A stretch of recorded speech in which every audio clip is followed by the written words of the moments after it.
What did Jesus say about fasting? ಉಪವಾಸದ ಕುರಿತಾಗಿ ಯೇಸು ಏನಂತ ಹೇಳುತ್ತಾರೆ? Turn to Matthew chapter 6. ಮತ್ತಾಯ 6ನೇ ಅಧ್ಯಾಯಕ್ಕೆ ತಿರುಗಿಸಿಕೊಳ್ಳೋಣ. He said in Matthew 6 verse 16, ಮತ್ತಾಯ 6:16ರಲ್ಲಿ ಯೇಸು ಈ ರೀತಿಯಾಗಿ ಹೇಳಿದ್ದಾರೆ, whenever you fast, ನೀವು ಯಾವಾಗಲಾದರೂ ಉಪವಾಸ ಮಾಡುವಾಗ do not put on a gloomy face ವ್ಯಸನದ ಮುಖವನ್ನ ಮಾಡಿಕೊಳ್ಳಬೇಡಿರಿ, as the hypocrites do, for they neglect their appearance in order to be seen fasting by men. ಕಪಟಿಗಳು ತಾವು ಉಪವಾಸವಾಗಿದ್ದೇವೆಂದು ಜನರಿಗೆ ತೋರಿಸುವಂತೆ ಅವರು ತಮ್ಮ ಮುಖಗಳನ್ನು ವಿಕಾರ ಮಾಡಿಕೊಳ್ಳುತ್ತಾರೆ. ಆ ರೀತಿ ನೀವಿರಬೇಡ್ರಿ. Truly I say to you, they have their reward in full. ಅವರು ತಮ್ಮ ಪ್ರತಿಫಲವನ್ನು ಹೊಂದಿದ್ದಾರೆ ಪೂರ್ತಿಯಾಗಿ ಅಂತ ಹೇಳಿದ್ದಾರಲ್ಲಿ. But you, when you fast, anoint your head and wash your face, so that you may not be seen fasting by men. ಆದರೆ ನೀವು ಉಪವಾಸ ಮಾಡುವಾಗ ನಿಮ್ಮ ತಲೆಗೆ ಎಣ್ಣೆ ಹಚ್ಚಿಕೊಂಡು ನಿಮ್ಮ ಮುಖವನ್ನು ತೊಳೆದುಕೊಳ್ಳಿರಿ, ಆಗ ನೀವು ಉಪವಾಸ ಮಾಡುತ್ತೀರಿ ಎಂದು ಜನರಿಗೆ ಕಾಣಬರುವುದಿಲ್ಲ. But by your Father who is in secret, and your Father who sees in secret will repay you. ಅಂತರಂಗದಲ್ಲಿರುವ ನಿನ್ನ ತಂದೆಗೆ ಅದು ಕಾಣುವುದು, ಮತ್ತು ಅಂತರಂಗದಲ್ಲಿ ನೋಡುವ ನಿನ್ನ ತಂದೆಯು ಬಹಿರಂಗವಾಗಿ ನಿನಗೆ ಪ್ರತಿಫಲ ಕೊಡುವನು. So just like everything else in the new covenant, it's the inner attitude and motive in an action which God looks at. ಹೊಸ ಒಡಂಬಡಿಕೆಯಲ್ಲಿ ಎಲ್ಲವೂ ಇರುವ ಪ್ರಕಾರ ದೇವರು ಒಳಗಿನ ಉದ್ದೇಶ ಮತ್ತು ಮನೋಭಾವವನ್ನ ನೋಡುವವರಾಗಿರುತ್ತಾರೆ. Not the external action. ಹೊರಗಡೆ ನಾವು ಮಾಡುವಂತ ಕಾರ್ಯಗಳನ್ನ ನೋಡುವುದಲ್ಲ ದೇವರು. In the old covenant, it was only the external fasting. ಹಳೆ ಒಡಂಬಡಿಕೆಯಲ್ಲಿ ಕೇವಲ ಹೊರ ತೋರಿಕೆಯ ಉಪವಾಸವು ಇರುತ್ತಿತ್ತು. That was important, even though God wanted inner attitudes to be right. ಒಳಗಿನ ಮನೋಭಾವವು ಸರಿ ಇರಬೇಕೆಂದು ದೇವರು ಬಯಸಿದರೂ ಸಹ. But this is emphasized here. And notice another thing. ಆದರೆ ಇಲ್ಲಿ ಅದನ್ನು ಒತ್ತಿ ಹೇಳಲಾಗಿದೆ. ಮತ್ತೊಂದು ಸಂಗತಿಯನ್ನ ನೀವಿಲ್ಲಿ ಗಮನಿಸಿರಿ. Jesus did not say in verse 16, if you fast. 16ನೇ ವಚನದಲ್ಲಿ ಯೇಸು ಈ ರೀತಿಯಾಗಿ ಹೇಳಲಿಲ್ಲ, ನೀವು ಒಂದು ವೇಳೆ ಉಪವಾಸ ಮಾಡಿದರೆ ಅಂತ. But when you fast. ಆದರೆ ನೀವು ಉಪವಾಸ ಮಾಡುವಾಗ ಅಂತ ಹೇಳುತ್ತಾರಿಲ್ಲಿ. Verse 2, when you give money to the poor. 2ನೇ ವಚನ, ನೀವು ಬಡವರಿಗೆ ಹಣವನ್ನು ಕೊಡುವಾಗ. Or verse 5, when you pray. 5ನೇ ವಚನ, ನೀವು ಪ್ರಾರ್ಥನೆ ಮಾಡುವಾಗ. He never said if you give money to the poor or if you pray. ಈ ರೀತಿಯಾಗಿ ಯೇಸು ಹೇಳಲಿಲ್ಲ, ನೀವು ಬಡವರಿಗೆ ಒಂದು ವೇಳೆ ಹಣ ಕೊಡೋದಾದ್ರೆ, ನೀವು ಒಂದು ವೇಳೆ ಪ್ರಾರ್ಥನೆ ಮಾಡೋದಾದ್ರೆ ಅಂತ. But there are people who give money for God's work and who pray who never fast in their entire life. ಕೆಲವು ಜನರು ತಮ್ಮ ಜೀವಿತಾವಧಿಯಲ್ಲಿ ಎಂದಿಗೂ ಉಪವಾಸವನ್ನ ಮಾಡದೆ ಪ್ರಾರ್ಥನೆ ಮಾಡುವವರಾಗಿರ್ತಾರೆ ಮತ್ತು ದೇವರ ಕಾರ್ಯಗಳಿಗೆ ಹಣವನ್ನು ಕೊಡುವವರಾಗಿರ್ತಾರೆ. Because they think it's not necessary. ಅವ್ರು ಅಂದುಕೊಳ್ಳುತ್ತಾರೆ ಅದು ಅಷ್ಟು ಅವಶ್ಯಕತೆ ಇಲ್ಲ ಅಂತ. Of course, there's no commandment like that. ಈ ರೀತಿಯಾಗಿ ನಿಶ್ಚಯವಾಗಿ ಯಾವುದೇ ಆಜ್ಞೆ ಇಲ್ಲ ಕೂಡ. For many other things, it's optional. ಬೇರೆ ಅನೇಕ ಸಂಗತಿಗಳಿಗೆ ಒಂದು ಕಡ್ಡಾಯ ಇಲ್ಲ ಅಥವಾ ನಿರ್ಬಂಧ ಇಲ್ಲ ಅನ್ನುವಂಥದ್ದಿರತ್ತೆ. But we do it because we see that Jesus did it. ಆದರೆ ನಾವು ಮಾಡುವವರಾಗ್ತೇವೆ, ಯಾಕಂದ್ರೆ ನಾವು ನೋಡಿದ್ದೇವೆ ಯೇಸು ಅದನ್ನ ಮಾಡಿದ್ದುದನ್ನ. The apostles did it. ಅಪೊಸ್ತಲರು ಕೂಡ ಅದನ್ನ ಮಾಡಿದ್ರು. And because Jesus did not say if you fast, but he said when you fast. ಮತ್ತು ಯೇಸು ಈ ರೀತಿಯಾಗಿ ಹೇಳಲಿಲ್ಲ ಒಂದು ವೇಳೆ ನೀವು ಉಪವಾಸ ಮಾಡಿದರೆ ಅಂತ. ಯೇಸು ಹೇಳಿದ್ದಾರೆ ನೀವು ಉಪವಾಸ ಮಾಡುವಾಗ ಅಂತ. So the first thing I want to ask all of you, dear brothers and sisters, is ಪ್ರಿಯ ಸಹೋದರ ಮತ್ತು ಸಹೋದರಿ, ಮೊದಲ ಒಂದು ಪ್ರಶ್ನೆ ನಾನು ನಿಮಗೆ ಕೇಳ ಬಯಸುವುದೇನಪ್ಪ ಅಂದ್ರೆ, how many times have you fasted in your life? ನಿಮ್ಮ ಜೀವಿತ ಅವಧಿಯಲ್ಲಿ ಎಷ್ಟು ಬಾರಿ ಉಪವಾಸವನ್ನ ಮಾಡಿದ್ದೀರಿ? In your whole life, you've been a believer many years. ನೀವು ಅನೇಕ ವರ್ಷಗಳಿಂದ ವಿಶ್ವಾಸಿಗಳಾಗಿರಬಹುದು ಇಡೀ ನಿಮ್ಮ ಜೀವಿತದಲ್ಲಿ. It's like asking how many times have you prayed, or have you ever given any money to the Lord? ಅದು ಯಾವ ರೀತಿ ಕೇಳದಂಗಪ್ಪ ಅಂದ್ರೆ, ನೀವು ಎಷ್ಟು ಬಾರಿ ಪ್ರಾರ್ಥನೆ ಮಾಡ್ತೀರಿ, ದೇವರಿಗೆ ಹಣವನ್ನು ಕೊಟ್ಟಿದ್ದೀರಾ ಅನ್ನುವಂತ ಕೇಳೋ ರೀತಿಯಲ್ಲಿ. Why is it that when it comes to fasting, we don't believe that we should do it? ಆದ್ರೆ ಉಪವಾಸದ ವಿಷಯಕ್ಕೆ ಬಂದಾಗ ಯಾಕೆ ನಾವು ನಂಬೋದಿಲ್ಲ ಅದನ್ನ ನಾವು ಮಾಡಲೇಬೇಕು ಅನ್ನುವಂತೆ? Because we think nothing will come out of it. ಯಾಕಂದ್ರೆ ನಾವು ಯೋಚಿಸ್ತೇವೆ ಅದರಿಂದ ಏನು ಬರೋದಿಲ್ಲ ಅಂತ. A lot of people feel like that about prayer as well. ಅನೇಕ ಜನರು ಪ್ರಾರ್ಥನೆಯ ಬಗ್ಗೆ ಅದೇ ರೀತಿ ಯೋಚನೆ ಮಾಡ್ತಾರೆ. What's he was praying? Whatever is God's will happen. ದೇವರ ಚಿತ್ತ ಏನಿದೆಯೋ ಅದೇ ಆಗತ್ತೆ, ಪ್ರಾರ್ಥನೆ ಯಾಕೆ ಮಾಡಬೇಕು ಅಂತ ಕೇಳ್ತಾರೆ ಅನೇಕರು. But it's not true. we'll discover in the final day when we stand before God ಆದರೆ ಒಂದು ದಿನ ನಾವು ಗ್ರಹಿಸಿಕೊಳ್ಳುತ್ತೇವೆ, ಒಂದು ಕಡೆ ದಿನ ಕರ್ತನ ಎದುರುಗಡೆ ನಾವು ನಿಂತ್ಕೊಂಡಾಗ that there are many things that did not happen because you did not pray. ಅನೇಕ ಸಂಗತಿಗಳು ನಿಮ್ಮ ಜೀವಿತದಲ್ಲಿ ಆಗೋದಿಲ್ಲ. ಯಾಕಪ್ಪ ಅಂದ್ರೆ ನೀವು ಪ್ರಾರ್ಥಿಸೋದಿಲ್ಲ ಅದಕ್ಕಾಗಿ. I'm not saying God's will not be done.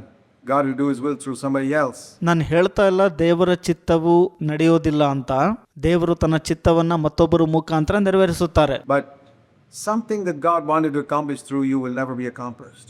ಏನೋ ಒಂದು ದೇವರು ನಿಮ್ಮ ಮುಖಾಂತರ ನೆರವೇರಿಸಬೇಕಂತ ಬಯಸುತ್ತಾರೆ, ಆದರೆ ಅದು ನೆರವೇರೋದಿಲ್ಲ. And so I look at it like this. I mean, from my earliest Christian life, ನಾನು ಈ ರೀತಿಯಾಗಿ ನೋಡ್ತೇನೆ. ನನ್ನ ಪ್ರಾರಂಭದ ಕ್ರೈಸ್ತ ಜೀವಿತದಲ್ಲಿ I realized that Jesus did not say if you fast, but when you fast. ನಾನು ಗ್ರಹಿಸ್ಕೊಂಡಿದ್ದೇನಪ್ಪ ಅಂದ್ರೆ ಯೇಸು ಸ್ವಾಮಿ ಈ ರೀತಿಯಾಗಿ ಹೇಳಲಿಲ್ಲ ಒಂದು ವೇಳೆ ನೀವು ಉಪವಾಸ ಮಾಡುವುದಾದರೆ ಅಂತ. ಯೇಸು ಹೇಳಿದ್ದಾರೆ ನೀವು ಉಪವಾಸ ಮಾಡುವಾಗ ಅಂತ. And so that's one thing that even though I didn't understand fully the reason for it as a young Christian, ನಾನು ಒಬ್ಬ ಯೌವನಸ್ಥ ಕ್ರೈಸ್ತನಾಗಿ ಅದರ ಅರ್ಥ ಸಂಪೂರ್ಣವಾಗಿ ಅರ್ಥ ಮಾಡ್ಕೊಂಡ್ಲಿಲ್ಲ ಅಂದ್ರೂ ಕೂಡ, ಮತ್ತು ಅದರ ಕಾರಣವನ್ನ ತಿಳಿಲಿಲ್ಲ ಅಂದ್ರೂ ಕೂಡ, I did it because Jesus said it. ನಾನು ಅದನ್ನ ಮಾಡಿದೆ ಯಾಕಂದ್ರೆ ಅದನ್ನ ಯೇಸು ಹೇಳಿದ್ದಕ್ಕಾಗಿ, And because Jesus himself fasted. ಯಾಕಂದ್ರೆ ಯೇಸು ಸ್ವತಃ ತಾವೇ ಉಪವಾಸ ಮಾಡಿದ್ದಾರೆ, And because the apostles fasted. ಅಪೊಸ್ತಲರು ಸಹ ಉಪವಾಸ ಮಾಡಿದ್ದಾರೆ. And I think the reason for fasting is when you have a burden. ಉಪವಾಸದ ಕಾರಣ ಏನಪ್ಪಾ ಅಂತಂದ್ರೆ, ಒಂದು ವೇಳೆ ಉದ್ದೇಶ ಏನಪ್ಪಾ ಅಂದ್ರೆ ಅದು ಒಂದು ಭಾರ. For example, if your child is seriously sick, ಉದಾಹರಣೆಗೆ ನಿಮ್ಮ ಮಗು ಬಹಳ ಗಂಭೀರವಾಗಿ ಅಸ್ವಸ್ಥಗೊಂಡಿತ್ತು ಅಂದ್ಕೊಳ್ಳೋಣ, very sick in the hospital, ಆಸ್ಪತ್ರೆಯಲ್ಲಿ ಬಹಳ ಅಸ್ವಸ್ಥತೆಯಿಂದ ಬಿದ್ದಿರುತ್ತದೆ. have you noticed how you lose all appetite for food? ನೀವು ಕಂಡುಕೊಳ್ತೀರಿ, ನೀವು ನಿಮ್ಮ ಹಸಿವೆನೆಲ್ಲ ಮರ್ತು ಬಿಟ್ಟಿರ್ತೀರ ಆ ಸಮಯದಲ್ಲಿ. It's not because somebody tells you not to eat. ಅದು ಯಾರು ತಿನ್ನಬಾರ್ದು ಅಂತ ಹೇಳಿದ್ದಕ್ಕಾಗಿ ಅಲ್ಲ. You don't feel like eating because you have such a burden for your child. ನಿಮಗೆ ತಿನ್ನಬೇಕು ಅಂತ ಅನ್ಸಲ್ಲ, ಯಾಕಂದ್ರೆ ನಿಮ್ಮ ಮಗುವಿನ ಕುರಿತಾಗಿ ಬಹಳ ಭಾರ ಹೊಂದಿರ್ತೀರಿ ನೀವು. But when you don't have a burden, of course, it doesn't matter. ಒಂದು ವೇಳೆ ನಿಮಗೆ ಭಾರ ಇಲ್ಲ ಅಂದ್ರೆ ಅದು ಮುಖ್ಯ ವಿಷಯನೇ ಅಲ್ಲ. So ಹಾಗಾಗಿ fasting is a result of a burden for God's name to be glorified. ಭಾರದಿಂದ ಬರುವಂತ ಫಲಿತಾಂಶವೇ ಉಪವಾಸವಾಗಿದೆ. ಅದು ದೇವರ ನಾಮವು ಮಹಿಮೆ ಹೊಂದಬೇಕು ಅನ್ನುವಂಥ ವಿಷಯವಾಗಿ. The first prayer that Jesus taught us to pray here in previously verse 9. 9ನೇ ವಚನದಲ್ಲಿ ಯೇಸು ನಮಗೆ ಮೊದಲು ಈ ರೀತಿಯಾಗಿ ಪ್ರಾರ್ಥನೆ ಮಾಡುವುದನ್ನು ಕಲಿಯಬೇಕು ಎಂಬುದನ್ನು ಕಲಿಸಿಕೊಟ್ರು. Is our Father who art in heaven, hallowed be thy name. ಪರಲೋಕದಲ್ಲಿರುವ ನಮ್ಮ ತಂದೆಯೇ, ನಿನ್ನ ನಾಮವು ಪರಿಶುದ್ಧವಾಗಿರಲಿ. Very good prayer to pray. ಬಹಳ ಒಳ್ಳೆಯ ಪ್ರಾರ್ಥನೆ ಪ್ರಾರ್ಥಿಸಲು ಇದು. Lord, I want your name to be glorified in India. ಕರ್ತರೆ, ನಿನ್ನ ನಾಮವು ಭಾರತ ದೇಶದಲ್ಲಿ ಮಹಿಮೆ ಹೊಂದಬೇಕು. In Bangalore. ಬೆಂಗಳೂರು ಪ್ರದೇಶದಲ್ಲಿ It's not being glorified right now the way it should be. ಅದು ನಿನ್ನ ನಾಮವು ಯಾವ ರೀತಿ ಮಹಿಮೆ ಹೊಂದಬೇಕಲ್ಲ ಆ ರೀತಿಯಾಗಿ ಮಹಿಮೆ ಹೊಂದುತ್ತಿಲ್ಲ. And I have a burden. ನನಗೆ ಭಾರ ಇದೆ ಸ್ವಾಮಿ. It's like saying, Lord, my child is seriously sick in the hospital. ಅದು ಯಾವ ರೀತಿ ಹೇಳಿದಂಗೆ ಅಂದ್ರೆ, ಕರ್ತರೆ, ನನ್ನ ಮಗು ಆಸ್ಪತ್ರೆಯಲ್ಲಿ ಬಹಳ ಗಂಭೀರವಾಗಿ ಅಸ್ವಸ್ಥಗೊಂಡಿದೆ ಅಂತ. The doctors have given up hope. ವೈದ್ಯರು ನಿರೀಕ್ಷೆಯನ್ನ ಬಿಟ್ಬಿಟ್ಟಿದ್ದಾರೆ. I've got a burden in my heart for that. ಕರ್ತರೆ, ನನ್ನ ಹೃದಯದಲ್ಲಿ ಅದಕ್ಕಾಗಿ ಬಹಳ ಭಾರ ಇದೆ. Do something. ಏನೋ ಒಂದನ್ನ ಮಾಡ್ರಿ ಸ್ವಾಮಿ, ಏನೋ ಒಂದನ್ನ ಮಾಡ್ರಿ ಅಪ್ಪ ಅಂತ ಕೇಳುವಂತದ್ದು. The same way, Lord, your name is not being hallowed in India. ಅದೇ ರೀತಿ, ಕರ್ತರೆ, ಭಾರತ ದೇಶದಲ್ಲಿ ನಿನ್ನ ನಾಮವು ಪರಿಶುದ್ಧವೆಂದು ಎಣಿಸಲ್ಪಡ್ತಾ ಇಲ್ಲ. Your name is not being glorified in this land. ನಿನ್ನ ನಾಮವು ಈ ಒಂದು ಪ್ರದೇಶದಲ್ಲಿ ಮಹಿಮೆ ಹೊಂದುತ್ತಿಲ್ಲ. And also, Lord, there are many people in CFC who are not glorifying your name. ಹಾಗೂ ಕರ್ತರೆ, CFC ಯಲ್ಲಿರುವಂತ ಅನೇಕರು ನಿನ್ನ ನಾಮವನ್ನ ಮಹಿಮೆ ಪಡಿಸುತ್ತಿಲ್ಲ. And in some of other CFC churches, ಇನ್ನು ಇತರೆ CFC ಸಭೆಗಳಲ್ಲಿ I have a burden. ನನಗೆ ಭಾರ ಇದೆ ಸ್ವಾಮಿ, ನನಗೆ ಭಾರ ಇದೆ ಸ್ವಾಮಿ. Who will have that burden? ಯಾರಿಗೆ ಆ ರೀತಿಯ ಭಾರ ಇದೆ? You won't have that burden for somebody else's child in the hospital. It's not possible. ನೀವು ಇತರರ ಮಕ್ಕಳಿಗಾಗಿ ಆ ರೀತಿಯ ಭಾರವನ್ನ ಹೊಂದಲು ಸಾಧ್ಯವಿಲ್ಲ. But when it's your own child, then you have a burden. ಆದರೆ ನಿಮಗೆ ಒಂದು ಸ್ವಂತ ಮಗು ಇತ್ತು ಅಂದ್ರೆ ಅದರ ವಿಷಯವಾಗಿ ಭಾರ ಇರುತ್ತೆ. And when you consider the church as your own family, ಅದೇ ರೀತಿ ನೀವು ಸಭೆಯನ್ನ ನಿಮ್ಮ ಸ್ವಂತ ಕುಟುಂಬವಾಗಿ ಪರಿಗಣನೆಗೆ ತೆಗೆದುಕೊಂಡಿದ್ದರೆ ನೀವು, and the name of Jesus, and Jesus is your bridegroom, it's like your husband's name being dishonored. ಯೇಸು ಸ್ವಾಮಿಯು ನಿಮ್ಮ ಮೊದಲಿಂಗನು ಅಂದ್ರೆ ಗಂಡನು, ಆತನ ನಾಮವು ಅಗೌರವಕ್ಕೆ ಗುರಿ ಆಗ್ತಾ ಇದೆ ಅಥವಾ ಅವಮಾನಕ್ಕೊಳಗಾಗ್ತಾ ಇದೆ. And you're concerned. ಮತ್ತು ನೀವು ಅದರ ಬಗ್ಗೆ ಕಾಳಜಿ ಹೊಂದುತ್ತೀರಿ. How many of your wives would be unconcerned if your husband's name is being dishonored? ಎಷ್ಟು ಜನ ಹೆಂಡತಿಯರು ನಿಮ್ಮ ಗಂಡನ ನಾಮವು ಅವಮಾನಕ್ಕೆ ಒಳಗಾಗ್ತಾ ಇದೆ ಅಥವಾ ಅಗೌರವಕ್ಕೆ ಒಳಗಾಗ್ತಾ ಇದೆ ಅಂದ್ರೆ ಆ ಭಾರ ಅಥವಾ ಕಾಳಜಿ ಹೊಂದಿರ್ತೀರಿ? No, you'd be greatly concerned. ನೀವು ದೊಡ್ಡ ಕಾಳಜಿನ ಹೊಂದಿರ್ತೀರಿ. So we see here that it's a result of a concern and a burden that makes us have a desire to fast. ಆ ಭಾರದಿಂದ ಬರುವಂತ ಒಂದು ಫಲಿತಾಂಶ ಅಂದ್ರೆ ಕಾಳಜಿಯು ನಮ್ಮಲ್ಲಿ ಉಪವಾಸ ಮಾಡುವಂತ ಬಯಕೆಯನ್ನ ಉಂಟು ಮಾಡುತ್ತದೆ. And that appetite goes away when we have a burden. ನಮಗೆ ಆ ಒಂದು ಭಾರ ಇರೋದಾದ್ರೆ ಹಸಿವು ಅನ್ನುವಂಥದ್ದು ಹೊರಟೋಗ್ಬಿಡತ್ತೆ, ಅಂದ್ರೆ ಅದನ್ನ ನಾವು ಮರೆತು ಬಿಡ್ತೇವೆ. But apart from that, it's also a good discipline. ಅದರ ಹೊರತಾಗಿ ಅದೊಂದು ಒಳ್ಳೆಯ ಶಿಸ್ತು ಕೂಡ. Like we shouldn't pray only when we feel like it. It's good to pray with a burden. ಅದು ನಮಗೆ ಯಾವಾಗ ಅನ್ಸತ್ತಲ್ಲ ಅವಾಗೆ ನಾವು ಪ್ರಾರ್ಥನೆ ಮಾಡುವಂತೆ ಇರಬಾರ್ದು. ನಾವು ಒಂದು ಭಾರವನ್ನ ಇಟ್ಕೊಂಡು ಪ್ರಾರ್ಥನೆ ಮಾಡೋದು ಒಳ್ಳೆಯದು. But it's also good to pray as a discipline. ಅದೇ ರೀತಿ ನಾವು ಪ್ರಾರ್ಥನೆಯನ್ನ ಒಂದು ಶಿಸ್ತುಬದ್ಧವಾಗಿ ಮಾಡಬೇಕು. And most of the time we pray as a discipline, and the discipline leads to having a burden. ಅನೇಕ ಬಾರಿ ನಾವು ಪ್ರಾರ್ಥನೆಯನ್ನ ಒಂದು ಶಿಸ್ತುಬದ್ಧವಾಗಿ ಮಾಡುವಾಗ ಆ ಶಿಸ್ತು ನಮ್ಮಲ್ಲಿ ಭಾರವನ್ನ ಹೊಂದುವಂತೆ ಮಾಡುತ್ತದೆ. People who don't have a disciplined attitude of prayer will never pray. ಪ್ರಾರ್ಥನೆ ಕಡೆಗೆ ಶಿಸ್ತುಬದ್ಧ ಮನೋಭಾವವನ್ನ ಹೊಂದದೇ ಇರುವಂತ ಜನರು ಪ್ರಾರ್ಥನೆಯನ್ನ ಮಾಡುವವರಾಗಿರುವುದಿಲ್ಲ. If you wait for a burden, it'll never come. ನೀವು ಭಾರಕ್ಕಾಗಿ ಕಾಯ್ತೀರಿ, ಆದ್ರೆ ಆ ಭಾರ ಬರೋದಿಲ್ಲ. In the same way, it's good to have a discipline of fasting. ಅದೇ ರೀತಿ ಆ ಒಂದು ಶಿಸ್ತುಬದ್ಧವಾಗಿ ನೀವು ಉಪವಾಸ ಮಾಡುವಾಗ It accomplishes a number of things. ಅದು ಅನೇಕ ಸಂಗತಿಗಳನ್ನ ಸಾಧಿಸುತ್ತದೆ ಅಥವಾ ನೆರವೇರಿಸುತ್ತದೆ. First of all, it frees us from slavery to food. ಮೊದಲನೆಯದಾಗಿ ಅದು ನಮ್ಮನ್ನ ಆಹಾರಕ್ಕೆ ದಾಸರಾಗಿರುವುದರಿಂದ ಬಿಡುಗಡೆಗೊಳಿಸುತ್ತದೆ. Our body's got a tremendous desire for food. ನಮ್ಮ ಶರೀರವು ಆಹಾರಕ್ಕಾಗಿ ದೊಡ್ಡ ಮೋಹ ಅಥವಾ ಬಯಕೆಯನ್ನು ಹೊಂದಿರುತ್ತದೆ. And that's okay. It's hunger and God's given us food, you must eat it. ಅದು ಒಳ್ಳೆಯದು, ದೇವರು ನಮಗೆ ಹಸಿವೆ ಕೊಟ್ಟಿದ್ದಾರೆ, ಅದು ನಾವು ತಿನ್ನೋದು ಒಳ್ಳೆಯದೇ, ತಪ್ಪಿಲ್ಲ. But I must not become a slave to it. ಆದರೆ ಅದಕ್ಕೆ ನಾನು ಗುಲಾಮನಾಗಬಾರ್ದು. The Bible says in 1 Corinthians in chapter 6. ನಿಮಗೆ ಗೊತ್ತಾ, ಸತ್ಯವೇದವು 1 ಕೊರಿಂಥ 6ನೇ ಅಧ್ಯಾಯದಲ್ಲಿ ಈ ರೀತಿಯಾಗಿ ಹೇಳುತ್ತೆ. Paul says about food in the stomach, 1 Corinthians 6 and verse 13. ಪೌಲನು 1 ಕೊರಿಂಥ 6:13ರಲ್ಲಿ ಈ ರೀತಿಯಾಗಿ ಹೇಳ್ತಾನೆ, ಆಹಾರ ಪದಾರ್ಥಗಳು ಹೊಟ್ಟೆಗಾಗಿ ಅಂತ. He says food is for the stomach and the stomach is for food. ಆಹಾರ ಪದಾರ್ಥಗಳು ಹೊಟ್ಟೆಗಾಗಿ, ಹೊಟ್ಟೆಯು ಆಹಾರ ಪದಾರ್ಥಗಳಿಗಾಗಿ ಇವೆ ಅಂತ ಹೇಳ್ತಾನಲ್ಲಿ. But God will do away with both of them one day. ಆದರೆ ಅವುಗಳನ್ನು ದೇವರು ಒಂದು ದಿನ ನಾಶ ಮಾಡುತ್ತಾನೆ. Likewise, the body, sexual desire is a good desire if it is in marriage. ಅದೇ ರೀತಿ ದೇಹಕ್ಕೆ ಲೈಂಗಿಕ ಬಯಕೆಯು ಮದುವೆಯಾಗಿರುವಲ್ಲಿ ಒಳ್ಳೆಯದು. But it's not for immorality. In the same verse it says. ಆದರೆ ಅದೇ ವಚನದಲ್ಲಿ ಹೇಳುತ್ತಲ್ಲ, ಜಾರತ್ವಕ್ಕಾಗಿ ಅಲ್ಲ ನಮ್ಮ ದೇಹವು ಅಂತ. But for the Lord, and the Lord is for the body. ಆದರೆ ಕರ್ತನಿಗಾಗಿ ದೇಹವು ಇದೆ, ಕರ್ತನು ದೇಹಕ್ಕೋಸ್ಕರ ಇದ್ದಾನೆ ಅಂತ. So he speaks about two areas where there are strong desires in our body. ನಮ್ಮ ದೇಹದಲ್ಲಿರುವಂತ 2 ದೊಡ್ಡ ಬಯಕೆಗಳ ಕುರಿತಾಗಿ ಇಲ್ಲಿ ಮಾತನಾಡುತ್ತಾನೆ. One is for food and the other is for sex. ಒಂದು ಆಹಾರ, ಮತ್ತೊಂದು ಲೈಂಗಿಕತೆ. And he says there's a need to control this. ನಾವು ಅದನ್ನು ನಿಯಂತ್ರಿಸಬೇಕು ಎಂಬುದಾಗಿ ಅಲ್ಲಿ ಹೇಳುತ್ತಾನಲ್ಲಿ. To discipline ourselves in these areas. ನಮ್ಮನ್ನು ನಾವು ಈ ಕ್ಷೇತ್ರಗಳಲ್ಲಿ ಶಿಸ್ತುಪಡಿಸಿಕೊಳ್ಳಬೇಕು. And that's one thing we accomplish through fasting, by avoiding food. ಅದು ಆಹಾರವನ್ನ ನೀವು ತಪ್ಪಿಸಿಕೊಳ್ಳುವುದರಿಂದ ನೀವು ಈ ವಿಷಯಗಳಲ್ಲಿ ಸಾಧಿಸಬಹುದಾಗಿದೆ. And not only to food, he says even in the matter of sexual relationship between husband and wife. ಆಹಾರ ಮಾತ್ರ ಅಲ್ಲ, ಆ ಒಂದು ಗಂಡ ಮತ್ತು ಹೆಂಡತಿ ನಡುವಿನ ಲೈಂಗಿಕ ಸಂಬಂಧಕ್ಕೂ ಕೂಡ. He says in the next chapter, 1 Corinthians 7 verse 5. ಮುಂದೆ 7ನೇ ಅಧ್ಯಾಯ 5ನೇ ವಚನದಲ್ಲಿ ಈ ರೀತಿಯಾಗಿ ಹೇಳ್ತಾನೆ, Stop depriving one another except by agreement.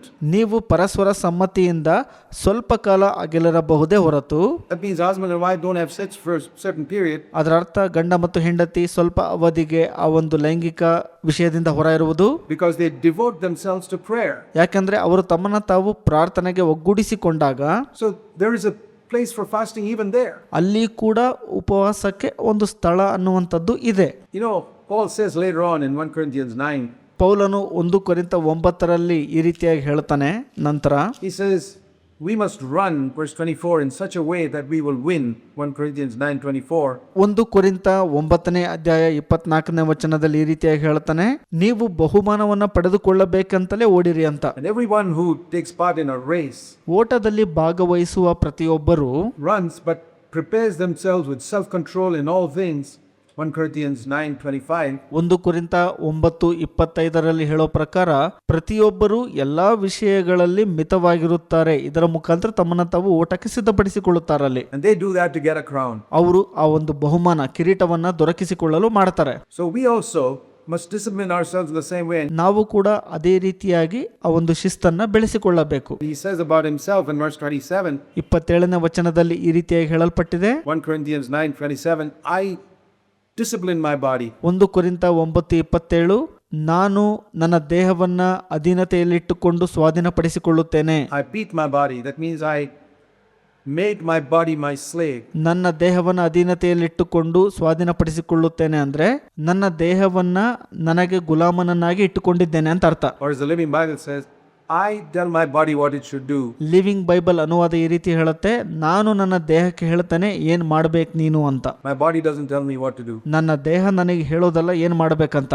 I am the master, not my body. My body is a slave. ನನ್ನ ದೇಹವು ಯಜಮಾನ ಅಲ್ಲ, ನಾನು ಯಜಮಾನ, ದೇಹವು ನನ್ನ ಗುಲಾಮವಾಗಿದೆ. Otherwise, he says, I can preach to so many people, verse 27, 27ನೇ ವಚನ, ಇಲ್ಲವಾದಲ್ಲಿ ನಾನು ಬೇರೆಯವರಿಗೆ ಸಾರಿದ ಮೇಲೆ and be disqualified because I did not keep my body as my slave.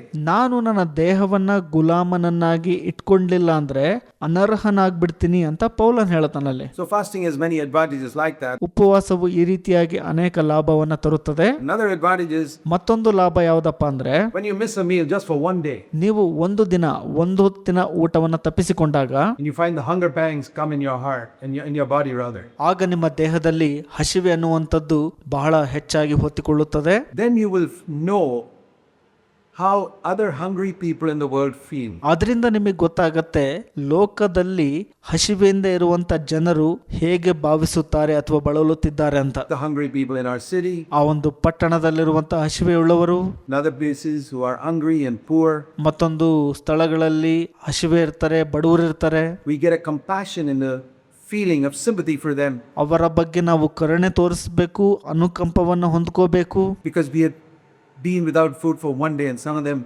get hardly a meal in a day. ಒಂದು ವೇಳೆ ನಾವು ಒಂದು ದಿನ ಒಂದು ಹೊತ್ತಿನ ಊಟ ತಪ್ಪಿಸ್ಕೋಬಹುದು, ಆದರೆ ಅನೇಕರಿಗೆ ಆ ಒಂದು ಹೊತ್ತಿನ ಊಟ ಸಿಗುವುದು ಕೂಡ ಕಷ್ಟದಾಯಕವಾಗಿರುತ್ತದೆ. So there are certain advantages here, ಹಾಗಾಗಿ ಇಲ್ಲಿ ಒಂದು ನಿಶ್ಚಿತ ಆ ಒಂದು ಲಾಭಕರ ಇದೆ. and quite apart from all that, when Jesus has said, whenever you fast, we fast, and something is accomplished. ಇಲ್ಲಿ ಇದೆಲ್ಲದರ ಹೊರತಾಗಿ ಯೇಸು ಏನಂತ ಹೇಳಿದ್ದಾರಪ್ಪ ಅಂದ್ರೆ, ನೀವು ಉಪವಾಸ ಮಾಡುವಾಗ ಏನೋ ಒಂದನ್ನ ನೆರವೇರಿಸಿಕೊಳ್ಳುತ್ತೀರಿ ಅಂತ. Now I want you to turn to another passage in Matthew chapter 17. ಮತ್ತಾಯ 17ನೇ ಅಧ್ಯಾಯದಲ್ಲಿನ ಮತ್ತೊಂದು ಭಾಗವನ್ನ ನೀವು ತಿರುಗಿಸಿಕೊಳ್ಳಬೇಕು ಅಂತ ಬಯಸುತ್ತೇನೆ. Where the disciples were trying to cast out a demon from a boy. ಶಿಷ್ಯರು ಒಬ್ಬ ಹುಡುಗನಲ್ಲಿ ದೆವ್ವವನ್ನ ಓಡಿಸಬೇಕು ಅಂತ ಅಲ್ಲಿ ಪ್ರಯತ್ನಿಸ್ತಿರ್ತಾರೆ, And they could not do it. ಆದ್ರೆ ಅದನ್ನ ಮಾಡ್ಲಿಕ್ಕೆ ಆಗೋದಿಲ್ಲ ಅವ್ರ ಕೈಲಿ. But then Jesus came and cast out the demon immediately. Matthew 17 and verse 18. ಯೇಸು ಸ್ವಾಮಿ ಬಂದು ಆ ದೆವ್ವವನ್ನ ತಕ್ಷಣಕ್ಕೆ ಓಡಿಸ್ತಾರೆ. ಮತ್ತಾಯ 17:18ನೇ ವಚನ. And then the disciples came to Jesus and said, why couldn't we cast it out? ಆಗ ಶಿಷ್ಯರು ಬಂದು ಯೇಸುವಿನ ಬಳಿ ಕೇಳ್ತಾರೆ, ಯಾಕೆ ನಾವು ಬಿಡಿಸಲು ಆಗಲಿಲ್ಲ ಅಂತ. In Matthew 10 itself, Jesus had given them the authority to cast out demons. ಮತ್ತಾಯ 10ರಲ್ಲಿ ಯೇಸು ಸ್ವಾಮಿ ಆ ಒಂದು ದೆವ್ವಗಳನ್ನ ಓಡಿಸುವಂತ ಅಧಿಕಾರವನ್ನ ತಮ್ಮ ಶಿಷ್ಯಂದ್ರಿಗೆ ಕೊಟ್ಟಿರ್ತಾರೆ. Why couldn't they cast it out? ಯಾಕೆ ಅವರು ಓಡಿಸಲು ಆಗ್ಲಿಲ್ಲ? And he said, because your faith is so little. ನಿಮ್ಮ ನಂಬಿಕೆಯು ಬಹಳ ಕಡಿಮೆ ಇರುವುದಕ್ಕಾಗಿ ಅಂತ ಯೇಸು ಸ್ವಾಮಿ ಅಲ್ಲಿ ಪ್ರತ್ಯುತ್ತರವನ್ನ ಕೊಡ್ತಾರೆ. If you had faith, you could even tell a mountain to move and it'll move. ನಿಮಗೆ ನಂಬಿಕೆ ಇದ್ರೆ ನೀವು ಈ ಬೆಟ್ಟಕ್ಕೆ ಇಲ್ಲಿಂದ ಆ ಸ್ಥಳಕ್ಕೆ ಹೋಗು ಅಂತ ಹೇಳಿದ್ರೆ ಅದು ಹೋಗುವುದು. This demon wouldn't stay there. ಆ ದೆವ್ವವು ಅಲ್ಲಿ ಉಳಿದುಕೊಳ್ಳುವುದಿಲ್ಲ. But you don't have faith. ಆದ್ರೆ ನಿಮ್ಮಲ್ಲಿ ನಂಬಿಕೆ ಇಲ್ಲ. And what is the reason you don't have faith? ನಿಮಗೆ ನಂಬಿಕೆ ಇಲ್ಲದಿರುವುದಕ್ಕೆ ಕಾರಣ ಏನು? Because you don't pray and fast, verse 21. 21ನೇ ವಚನ, ನೀವು ಪ್ರಾರ್ಥನೆ ಮತ್ತು ಉಪವಾಸ ಮಾಡೋದಿಲ್ಲ. So, ಹಾಗಾಗಿ casting out a demon is not by praying and fasting. is by faith. ದೆವ್ವವನ್ನು ಓಡಿಸುವಂಥದ್ದು ಪ್ರಾರ್ಥನೆ ಮತ್ತು ಉಪವಾಸಗಳಿಂದಲ್ಲ, ಅದು ನಂಬಿಕೆಯಿಂದ. But if our faith is little, then we need to pray and fast to increase our faith. ಆದರೆ ನಮ್ಮ ನಂಬಿಕೆ ಕಡಿಮೆ ಇತ್ತಪ್ಪ ಅಂದರೆ ಅದು ಹೆಚ್ಚಾಗಲು ನಾವು ಪ್ರಾರ್ಥನೆ ಮತ್ತು ಉಪವಾಸಗಳನ್ನ ಮಾಡುವವರಾಗಿರ್ಬೇಕು. That's what we see here. ಅದನ್ನ ನಾವಿಲ್ಲಿ ನೋಡ್ತೇವೆ. So there again, Jesus spoke about prayer and fasting as a means by which our faith can be strong enough to drag the devil out of a situation. ಹಾಗಾಗಿ ಇಲ್ಲಿ ಯೇಸು ಮತ್ತೊಮ್ಮೆ ಹೇಳಿದ್ದಾರೆ, ಆ ಒಂದು ಪ್ರಾರ್ಥನೆ ಮತ್ತು ಉಪವಾಸಗಳಿಂದ ನಮಗೆ ಬೇಕಾಗುವಷ್ಟು ನಂಬಿಕೆ ದೊರಕುತ್ತದೆ, ಆಗ ಆ ಒಂದು ಪರಿಸ್ಥಿತಿಯಿಂದ ನಾವು ದೆವ್ವವನ್ನು ಓಡಿಸಬಹುದಾಗಿರುತ್ತದೆ. As the devil come into some situation in your home or in your church or some place in your life, ನಿಮ್ಮ ಕುಟುಂಬದಲ್ಲಿ ಅಥವಾ ನಿಮ್ಮ ಸಭೆಯಲ್ಲಿ ನಿಮ್ಮ ಜೀವಿತದ ಯಾವುದೋ ಒಂದು ಪರಿಸ್ಥಿತಿಯಲ್ಲಿ ದೆವ್ವವು ಬರುವಾಗ prayer and fasting is the way to get out of it. ಪ್ರಾರ್ಥನೆ ಮತ್ತು ಉಪವಾಸಗಳಿಂದ ಆ ಒಂದು ಪರಿಸ್ಥಿತಿಯಿಂದ ನಾವು ಹೊರಬರಬಹುದಾಗಿದೆ. See, many passions that we have and sins that we fall into, ನಾವು ಪಾಪದೊಳಕ್ಕೆ ಬೀಳಲು ನಮ್ಮೊಳಗೆ ಅನೇಕ ಒಂದು ಅಭಿಲಾಷೆಗಳು ಇರ್ತವೆ. sometimes discipline in our body by the fire of the Holy Spirit can help us to conquer that. ಪವಿತ್ರಾತ್ಮನ ಬಲದಿಂದ ನಮ್ಮ ದೇಹವನ್ನು ಕೆಲವೊಮ್ಮೆ ಶಿಸ್ತಿಗೆ ಒಳಪಡಿಸುವಾಗ ಅದನ್ನು ಜಯಿಸಲು ನಮಗೆ ಸಹಾಯ ಮಾಡುತ್ತದೆ. Let me show you an example. Ezekiel chapter 16. ನಿಮಗೆ ಒಂದು ಉದಾಹರಣೆಯನ್ನು ತೋರಿಸುತ್ತೇನೆ. ಯೆಹೆಜ್ಕೇಲ 16ನೇ ಅಧ್ಯಾಯ. We read God speaking about Sodom. ನಾವು ಓದುತ್ತೇವೆ ದೇವರು ಸೋದೋಮನ ಬಗ್ಗೆ ಇಲ್ಲಿ ಮಾತನಾಡ್ತಾ ಇದ್ದಾರೆ ಅಂತ. Now all of us know that the sin of Sodom was men with men, homosexuality. ನಮಗೆಲ್ಲರಿಗೂ ಗೊತ್ತಿದೆ ಸೋದೋಮಿನ ಒಂದು ಪಾಪ, ಪುರುಷನು ಪುರುಷನೊಟ್ಟಿಗೆ ಆ ಒಂದು ಪುರುಷಗಾಮಿ ಪಾಪವನ್ನ ಮಾಡುವಂಥದ್ದು. Unnatural sexual sin between men and men. ಪುರುಷನು ಪುರುಷನೊಟ್ಟಿಗೆ ಆ ಒಂದು ಅಸ್ವಾಭಾವಿಕವಾದಂತ ಒಂದು ಲೈಂಗಿಕ ಪಾಪ. But what is the reason behind it? ಹಾಗಿದ್ದಲ್ಲಿ ಇದರ ಹಿಂದಿನ ಒಂದು ಕಾರಣ ಏನು? That's written in Ezekiel 16 verse 49. ಯೆಹೆಜ್ಕೇಲ 16:49 ವಚನದಲ್ಲಿ ಅದು ಬರೆದಿದೆ. Where the Holy Spirit says, this was the guilt of your sister Sodom. ಪವಿತ್ರಾತ್ಮನು ಇಲ್ಲಿ ಹೇಳ್ತಾನೆ, ಸೋದೋಮ್ ಎಂಬ ನಿನ್ನ ತಂಗಿಯ ಅಕ್ರಮ ಅಂತ. Arrogance, which is pride. ಅದು ಗರ್ವ ಅಂದ್ರೆ ಅಹಂಕಾರ. Plenty of food. ರೊಟ್ಟಿಯ ತೃಪ್ತಿಯು. No fasting. ಉಪವಾಸ ಇಲ್ಲ. A lazy lifestyle. ಆ ಒಂದು ಸೋಮಾರಿತನದ ಜೀವಿತದ ಶೈಲಿ. And no care for the poor. ಬಡವರ ಬಗ್ಗೆ ಆ ಒಂದು ಕಾಳಜಿ ಇಲ್ಲ. There are 4 things. 4 ಸಂಗತಿಗಳಿವೆ. Pride. ಗರ್ವ. Enjoying food without ever fasting. No self-control in eating. ಸ್ವನಿಯಂತ್ರಣ ಇಲ್ದಂಗೆ ತಿನ್ನೋದ್ರಲ್ಲಿ, ದೇಹವನ್ನ ಶಿಸ್ತಿಗೆ ಒಳಪಡಿಸದೆ ಆಹಾರವನ್ನು ಆನಂದಿಸುವಂಥದ್ದು. Third, lazy lifestyle. 3ನೇದು ಸೋಮಾರಿತನದ ಆ ಒಂದು ಜೀವಿತ ಶೈಲಿ. And no care for the poor. ಬಡವರ ಕಡೆಗೆ ಯಾವುದೇ ಕಾಳಜಿ ಹೊಂದದೇ ಇರುವಂಥದ್ದು. If you have these 4 things, ನಿಮ್ಮಲ್ಲಿ ಈ 4 ಸಂಗತಿಗಳಿತ್ತಪ್ಪ ಅಂದ್ರೆ you can easily fall into sexual sin. ನೀವು ಬಹಳ ಸುಲಭವಾಗಿ ಲೈಂಗಿಕ ಪಾಪದಲ್ಲಿ ಬಿದ್ದು ಹೋಗ್ಬಿಡ್ತೀರಿ. If you control yourself to these 4 areas, ಈ 4 ಕ್ಷೇತ್ರಗಳಲ್ಲಿ ನಿಮ್ಮನ್ನ ನೀವು ನಿಯಂತ್ರಿಸಿಕೊಳ್ಳೋದಾದ್ರೆ you'll be able to conquer. ಆಗ ನೀವು ಜಯ ಗಳಿಸಲು ಶಕ್ತರಾಗುತ್ತೀರಿ. So the Holy Spirit doesn't do the work in us if we don't cooperate with Him in discipline. ನಾವು ಶಿಸ್ತಿನಲ್ಲಿ ಪವಿತ್ರಾತ್ಮನೊಟ್ಟಿಗೆ ಸಹಕಾರ ನೀಡಲಿಲ್ಲ ಅಂದ್ರೆ ಆತನು ನಮ್ಮೊಳಗೆ ಕಾರ್ಯವನ್ನ ಮಾಡಲಾಗೋದಿಲ್ಲ. Why does Paul say, as we read in 1 Corinthians 9, 1 ಕೊರಿಂಥ 9ರಲ್ಲಿ ನಾವು ಓದೋ ಪ್ರಕಾರ ಪೌಲನು ಯಾಕೆ ಆ ರೀತಿಯಾಗಿ ಹೇಳ್ದ? if I don't discipline my body, I'll be a castaway. ನಾನು ನನ್ನ ದೇಹವನ್ನ ಶಿಸ್ತಿಗೆ ಒಳಪಡಿಸಲಿಲ್ಲ ಅಂದ್ರೆ ಹೊರಗೆ ದಬ್ಬಲ್ಪಡ್ತೀನಿ ಅಂತ. I believe that many of you brothers and sisters, ನಾನು ನಂಬ್ತೀನಿ ಅನೇಕರು ನಿಮ್ಮಲ್ಲಿ ಸಹೋದರ ಸಹೋದರಿಯರು, you've done everything right, you've understood the truth, so many things, and yet there are ನೀವು ಎಲ್ಲವನ್ನು ಸರಿ ಮಾಡಿದ್ದೀರಿ, ಸತ್ಯವನ್ನ ಅರ್ಥ ಮಾಡ್ಕೊಂಡಿದ್ದೀರಿ, ಆದ್ರೂ ಕೂಡ strongholds in your life that the devil has which you never seem to break away from. You know what you need to do? ಸೈತಾನನು ನಿಮ್ಮ ಜೀವಿತದ ಮೇಲೆ ದೊಡ್ಡ ಹಿಡಿತವನ್ನ ಸಾಧಿಸಿದ್ದಾನೆ. ಅದರಿಂದ ಮುರಿದುಕೊಳ್ಳಲು ನಿಮ್ಮ ಕೈಲಿ ಆಗ್ತಿರೋದಿಲ್ಲ. ನೀವೇನ್ ಮಾಡ್ಬೇಕು ಗೊತ್ತಾಗ? Pray and fast with a good motive. ಪ್ರಾರ್ಥಿಸ್ರಿ, ಉಪವಾಸ ಮಾಡ್ರಿ, ಅದು ಒಂದು ಒಳ್ಳೆ ಉದ್ದೇಶದಿಂದ. Jesus said, when you pray, don't let anybody know about it. ಯೇಸು ಸ್ವಾಮಿ ಹೇಳಿದ್ದಾರೆ, ನೀವು ಪ್ರಾರ್ಥನೆ ಮಾಡುವಾಗ ಅದು ಯಾರಿಗೂ ತಿಳಿಯಬಾರದು ಅಂತ. Secretly before God. I mean, though those in your home will know about it, you can't avoid that. ದೇವರ ಎದುರುಗಡೆ ಬಹಳ ರಹಸ್ಯವಾಗಿ ಪ್ರಾರ್ಥನೆ ಮಾಡಬೇಕು. ನಿಮ್ಮ ಕುಟುಂಬದಲ್ಲಿ ಅದು ಸಾಧ್ಯವಾಗದೇ ಇರಬಹುದು, ಯಾಕಂದ್ರೆ ಅದ್ರ ಬಗ್ಗೆ ಎಲ್ಲರಿಗೂ ಗೊತ್ತಾಗ್ಬಿಡತ್ತೆ. But you don't have to let other people know about it. ಆದ್ರೆ ನೀವು ಇತರರಿಗೆ ತಿಳಿಯುವಂತೆ ಮಾಡಬಾರದು ಅಷ್ಟೇ ಅಲ್ಲಿ. So there is a purpose behind praying and fasting. ಉಪವಾಸ ಮತ್ತು ಪ್ರಾರ್ಥನೆ ಇದರ ಹಿಂದೆ ಒಂದು ಒಳ್ಳೆ ಉದ್ದೇಶ ಅನ್ನುವಂಥದ್ದಿರುತ್ತೆ. We can concentrate more when we come together without having even without having breakfast. ನಾವು ಬೆಳಗಿನ ಉಪಹಾರವನ್ನ ಮಾಡದೆ ಒಟ್ಟಾಗಿ ಬರುವಾಗ ಹೆಚ್ಚು ಗಮನವನ್ನ ನಾವು ಕೇಂದ್ರೀಕರಿಸಬಹುದಾಗಿದೆ. So you go without breakfast and lunch one day and seek God. ನೀವು ಒಂದು ದಿನ ಆ ಒಂದು ಬೆಳಗಿನ ಉಪಹಾರ ಅಥವಾ ಊಟವನ್ನ ಬಿಟ್ಟು ದೇವರನ್ನ ಹುಡುಕ್ರಿ. You're able to concentrate more. Your mind is focused on the Lord. ಆಗ ನೀವು ಹೆಚ್ಚು ಗಮನವನ್ನ ಕೇಂದ್ರೀಕರಿಸ್ತೀರಿ. ನಿಮ್ಮ ಮನಸ್ಸು ಕರ್ತನ ಕಡೆ ಹೆಚ್ಚು ಗಮನವನ್ನ ಕೇಂದ್ರೀಕರಿಸಿರುತ್ತವಾಗ.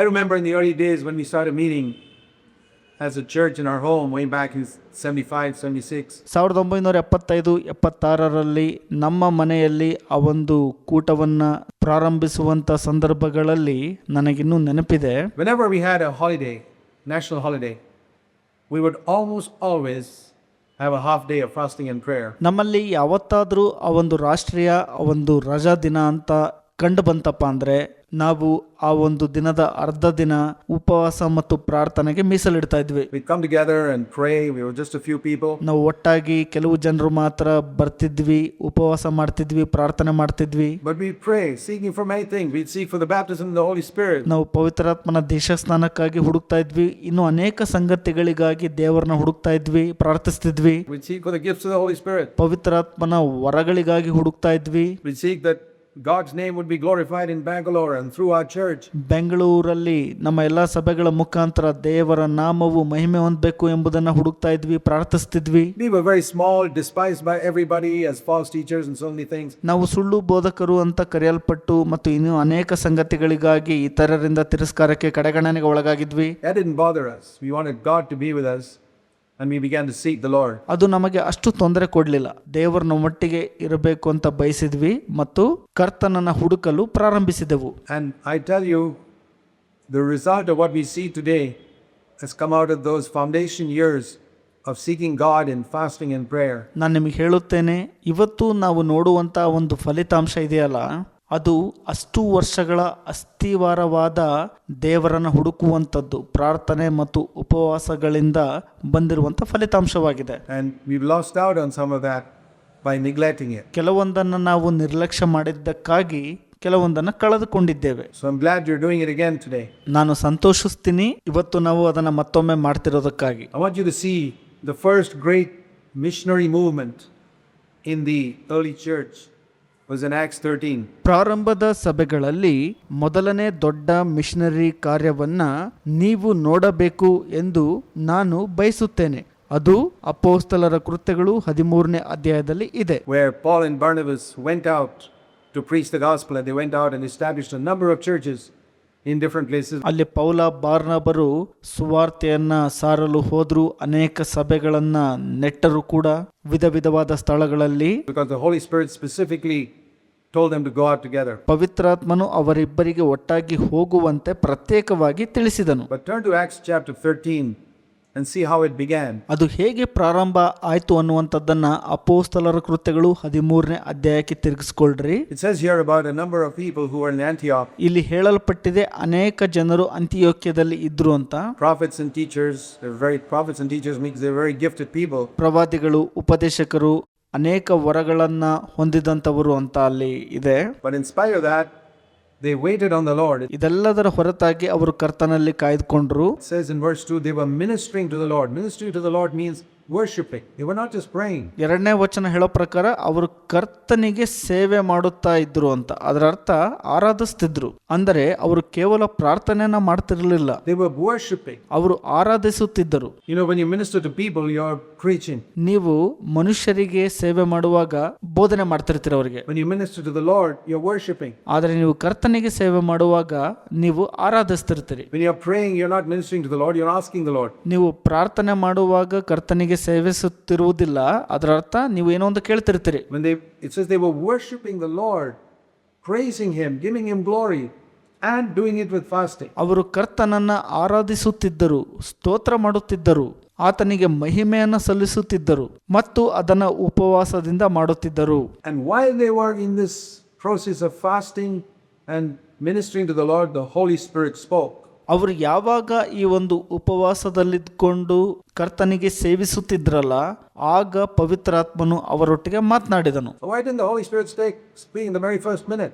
ಯಾಕೆ ಪವಿತ್ರಾತ್ಮನು ಮೊದಲ ನಿಮಿಷದಲ್ಲೇ ಮಾತನಾಡಲಿಲ್ಲ? God is a rewarder, not of everybody. ದೇವರು ಪ್ರತಿಫಲವನ್ನ ಕೊಡುವಂತವನಾಗಿದ್ದಾನೆ, ಅದು ಎಲ್ಲರಿಗೂ ಅಲ್ಲ. Hebrews 11:6 says God is a rewarder of those who diligently seek him. ಹಿಬ್ರಿಯ 11:6 ಹೇಳುತ್ತೆ, ಯಾರು ಆತನನ್ನ ಜಾಗರೂಕತೆಯಿಂದ ಹುಡುಕ್ತಾರಲ್ಲ ಆತನಿಗೆ ಪ್ರತಿಫಲವನ್ನ ಕೊಡ್ತಾರೆ ದೇವರು ಅಂತ. And when a person is dead in earnest and fasts and prays, ಯಾವ ಮನುಷ್ಯನು ಪ್ರಾರ್ಥನೆ ಮತ್ತು ಉಪವಾಸದಿಂದ ಜಾಗರೂಕವಾಗಿ ಹುಡುಕುವನಾಗಿರ್ತಾನಲ್ಲ, God sees this person is dead in earnest about something. ಆತನು ಯಾವುದೋ ಒಂದರ ಬಗ್ಗೆ ಆ ಒಂದು ಜಾಗರೂಕತೆ ಉಳ್ಳವನಾಗಿದ್ದಾನೆ ಎಂಬುದನ್ನ ದೇವರು ನೋಡ್ತಾರಲ್ಲಿ. And he's a rewarder of those who diligently seek him. ಯಾರು ಆತನನ್ನ ಜಾಗರೂಕವಾಗಿ ಹುಡುಕ್ತಾರಲ್ಲ ಅವರಿಗೆ ದೇವರು ಪ್ರತಿಫಲವನ್ನ ಕೊಡುತ್ತಾರೆ. He's not a rewarder of those who seek him casually or half-heartedly. ಯಾರು ಅರ್ಧಂಬರ್ಧ ಹೃದಯದಿಂದ ಬೇಕಾಬಿಟ್ಟಿಯಾಗಿ ದೇವರನ್ನ ಹುಡುಕ್ತಾರಲ್ಲ ಅಂತವರಿಗೆ ಪ್ರತಿಫಲವನ್ನ ಕೊಡೋದಿಲ್ಲ. My brothers and sisters, the reason why many of your prayers never get answered, ನನ್ನ ಪ್ರಿಯ ಸಹೋದರ ಮತ್ತು ಸಹೋದರಿ, ನಿಮ್ಮ ಅನೇಕ ಪ್ರಾರ್ಥನೆಗಳಿಗೆ ಯಾಕೆ ಉತ್ತರ ಸಿಕ್ಕಿಲ್ಲಪ್ಪ ಅಂದ್ರೆ, why you do not live a life of continual fullness of the Holy Spirit, ಯಾಕೆ ನೀವು ಪವಿತ್ರಾತ್ಮ ಭರಿತ ಉಳ್ಳಂತ ಸಂಪೂರ್ಣ ಜೀವಿತವನ್ನ ಜೀವಿಸಲು ಆಗ್ತಾ ಇಲ್ಲ, is because God sees you don't seek him diligently. ನೀವು ಶ್ರದ್ಧೆಯಿಂದ ಆತನನ್ನ ಹುಡುಕುತ್ತಾ ಇಲ್ಲವೆಂದು ದೇವರು ನೋಡುತ್ತಿದ್ದಾರೆ. Jesus said, if you thirst, come to me. ನೀವು ಬಾಯಾರಿಕೆ ಉಳ್ಳವರಾಗಿದ್ರೆ ನನ್ನ ಬಳಿಗೆ ಬನ್ರಿ ಅಂತ ಯೇಸು ಸ್ವಾಮಿ ಹೇಳಿದ್ದಾರೆ. And rivers of living water will come out of you. You can drink. ನಿಮ್ಮೊಳಗಿಂದ ಜೀವಕರವಾದ ನೀರಿನ ಹೊಳೆಗಳು ಹರಿಯುವವು, ಅದರಿಂದ ಕುಡಿರಿ ಅಂತ ಯೇಸು ಸ್ವಾಮಿ ಹೇಳಿದ್ದಾರೆ. But what if you don't thirst and just casually ask? Nothing will happen. ನೀವು ಬಾಯಾರಿದವರಾಗಿರದೆ ಸುಮ್ಮನೆ ಬೇಕಾಬಿಟ್ಟಿಯಾಗಿ ಕೇಳುವಾಗ ಏನಾಗತ್ತೆ? ಏನೂ ಆಗಲ್ಲ. You got to thirst. You got to long for it. ನೀವು ಅದಕ್ಕಾಗಿ ಬಾಯಾರಿದವರಾಗಿರಬೇಕು ಮತ್ತು ಬಯಕೆ ಉಳ್ಳವರಾಗಿರಬೇಕು. It says, I'll pour water upon the dry ground. ನಾನು ಒಣ ಭೂಮಿಯ ಮೇಲೆ ನೀರನ್ನು ಸುರಿಸುತ್ತೇನೆ ಎಂಬುದಾಗಿ ಅಲ್ಲಿ ಹೇಳಿದ್ದಾರೆ ಒಂದ್ ಕಡೆ. The dry ground is silently crying out to God. ಆ ಒಂದು ಒಣ ಭೂಮಿಯು ದೇವರಿಗಾಗಿ ಮೌನವಾಗಿ ಕೂಗಿ ಕರೆಯುತ್ತಿರುತ್ತದೆ. I'm dry. There's no water here. Pour some water on me. ನಾನು ಒಣಗಿ ಹೋಗಿದ್ದೇನೆ, ಇಲ್ಲಿ ನೀರಿಲ್ಲ, ನನ್ನ ಮೇಲೆ ನೀರನ್ನು ಸುರಿಸು ಅಂತ ಕೇಳುವಂಥದ್ದು. That's the silent cry of a dry ground. ಅದು ಆ ಒಂದು ಒಣ ಭೂಮಿಯ ಕೂಗಿನ ಕರೆಯಾಗಿದೆ. And when God sees that type of attitude, it says in Isaiah, I'll pour water on the dry ground and him that is thirsty. ದೇವರು ಆ ರೀತಿಯ ಒಂದು ಮನೋಭಾವವನ್ನ ನೋಡುವಾಗ ಯೆಶಾಯದಲ್ಲಿ ಹೇಳಿದಂತೆ ಆ ಒಂದು ಬಾಯಾರಿಕೆಯಿಂದ ಹಾತೊರೆಯುತ್ತಿರುವಂತ ಒಣ ಭೂಮಿಗೆ ನೀರನ್ನು ಸುರಿಸುವೆನು ಅಂತ ದೇವರು ಹೇಳ್ತಾರಲ್ಲಿ. So they were also ministering to the Lord in fasting. ಅಲ್ಲಿ ಅವರು ಕೂಡ ಕರ್ತನಿಗೆ ಸೇವಿಸುತ್ತಿದ್ರು, ಉಪವಾಸ ಮಾಡ್ತಾ ಇದ್ರು, praying, Our Father, hallowed be thy name, not only here when we are living in Antioch, but all around. ಕರ್ತರೇ, ನಿನ್ನ ನಾಮವು ಪರಿಶುದ್ಧವೆಂದು ಎಣಿಸಲ್ಪಡಲಿ, ನಾವು ಜೀವಿಸುತ್ತಿರುವಂತ ಅಂತಿಯೋಕ್ಯದಲ್ಲಿ ಮಾತ್ರ ಅಲ್ಲ ಎಲ್ಲಾ ಕಡೆ ಎಂಬುದಾಗಿ ಪ್ರಾರ್ಥಿಸುತ್ತಿದ್ರು ಅವರು. God saw the burden of their heart, said, okay, I'm going to do something. ದೇವರು ಅವರ ಹೃದಯದ ಭಾರವನ್ನ ನೋಡಿ ಹೇಳ್ತಾರೆ, ಸರಿ, ನಾನು ನಿಮಗಾಗಿ ಏನೋ ಒಂದನ್ನ ಮಾಡ್ತೀನಿ ಅಂತ. I select Barnabas and Saul. ನಾನು ಬಾರ್ನಬ ಮತ್ತು ಸೌಲನನ್ನ ಆಯ್ಕೆ ಮಾಡ್ತೀನಿ. And when they heard the voice of the Holy Spirit, that means they felt in their spirit, God is appointing these two brothers among us to go out and minister. ಅವರು ಪವಿತ್ರಾತ್ಮನು ಮಾತನಾಡುವಂಥದ್ದನ್ನ ಕೇಳಿಸಿಕೊಂಡಾಗ ಅವರಿಗೆ ತಮ್ಮ ಆತ್ಮದಲ್ಲಿ ಈ ರೀತಿಯಾಗಿ ಅನಿಸ್ತು, ದೇವರು ನಮ್ಮ ಮಧ್ಯದಲ್ಲಿ ಈ ಇಬ್ಬರು ಸಹೋದರರನ್ನ ನೇಮಿಸುತ್ತಿದ್ದಾರೆ, ಅವರು ಹೋಗಿ ಸೇವೆ ಮಾಡ್ತಾರೆ ಅಂತ ಹೇಳಿದ್ರು. They again fasted and prayed. ಅವರು ಮತ್ತೊಮ್ಮೆ ಉಪವಾಸ ಮಾಡಿದ್ರು, ಪ್ರಾರ್ಥನೆ ಮಾಡಿದ್ರು. First they fasted and worshiped. Verse 2. ಅವರು ಮೊದಲು ಉಪವಾಸ ಮಾಡಿ ಆರಾಧಿಸಿದ್ರು, 2ನೇ ವಚನ. Now they fasted and prayed. ಈಗ ಉಪವಾಸ ಮಾಡಿ ಪ್ರಾರ್ಥನೆ ಮಾಡ್ತಾರೆ ಅಲ್ಲಿ. Oh Lord, thank you for showing us. ಓ ಕರ್ತರೆ, ನಮಗೆ ತೋರಿಸಿಕೊಟ್ಟಿದ್ದಕ್ಕಾಗಿ ಧನ್ಯವಾದಗಳು. Now we're going to send out these two people to minister your word in different places. ಈ ಇಬ್ಬರು ಜನರನ್ನ ಕಳಿಸ್ಕೊಡ್ತೇವೆ ನಿಮ್ಮ ಒಂದು ವಾಕ್ಯವನ್ನ ಬೇರೆ ಬೇರೆ ಸ್ಥಳಗಳಲ್ಲಿ ಸಾರಲು. They laid hands on them, prayed and fasted for them. ಅವರು ತಮ್ಮ ಕೈಗಳನ್ನ ಅವರ ಮೇಲಿಟ್ಟು ಅವರಿಗಾಗಿ ಪ್ರಾರ್ಥಿಸಿ ಉಪವಾಸ ಮಾಡಿದ್ರು. And they went out and they planted churches all over. ಅವರು ಹೊರಗೆ ಹೋಗಿ ಎಲ್ಲಾ ಕಡೆ ಸಭೆಗಳನ್ನ ನೆಟ್ಟುವವರಾದ್ರು. This is how the CFC work started. ಈ ರೀತಿಯಾಗಿ CFC ಸಭೆಯಲ್ಲಿ ಕಾರ್ಯವು ಪ್ರಾರಂಭ ಆಯಿತು. We prayed, we fasted, we never knew. ನಾವು ಪ್ರಾರ್ಥಿಸಿದ್ವಿ, ಉಪವಾಸ ಮಾಡಿದ್ವಿ, ನಮಗೆಂದಿಗೂ ಗೊತ್ತಿರಲಿಲ್ಲ. For 6 years we were in Bangalore, never going outside. We had no churches outside. ನಾವು ಬೆಂಗಳೂರಿನಲ್ಲಿ 6 ವರ್ಷ ಇದ್ವಿ, ಹೊರಗಡೆ ನಾವು ಹೋಗ್ತಿರ್ಲಿಲ್ಲ, ಹೊರಗಡೆ ನಮಗೆ ಸಭೆ ಇರಲಿಲ್ಲ. Just one in Bangalore. ಕೇವಲ ಬೆಂಗಳೂರಿನಲ್ಲಿ ಮಾತ್ರ. We would pray, we would fast, we would seek the Lord, we would praise Him. ನಾವು ಪ್ರಾರ್ಥಿಸಿದೆವು, ಉಪವಾಸ ಮಾಡಿದೆವು, ಕರ್ತನನ್ನು ಹುಡುಕಿದೆವು ಮತ್ತು ಸ್ತೋತ್ರ ಮಾಡಿದೆವು. We were a small group, we were despised, rejected. ನಾವು ಸಣ್ಣ ಗುಂಪಾಗಿದ್ವಿ, ಎಲ್ಲರಿಂದ ತಿರಸ್ಕಾರಕ್ಕೆ, ನಿರ್ಲಕ್ಷ್ಯಕ್ಕೆ ಒಳಗಾಗಿದ್ವಿ. But all of a sudden, ಆದರೆ ಆ ಒಂದು ಕ್ಷಣದಲ್ಲಿ, just like we read in Acts 13, and the churches began to be established different places. ಅಪೊಸ್ತಲರ ಕೃತ್ಯಗಳು 13ರಲ್ಲಿ ನಾವು ನೋಡೋ ಪ್ರಕಾರ ಸಭೆಗಳು ಬೇರೆ ಬೇರೆ ಸ್ಥಳಗಳಲ್ಲಿ ಪ್ರಾರಂಭವಾದವು.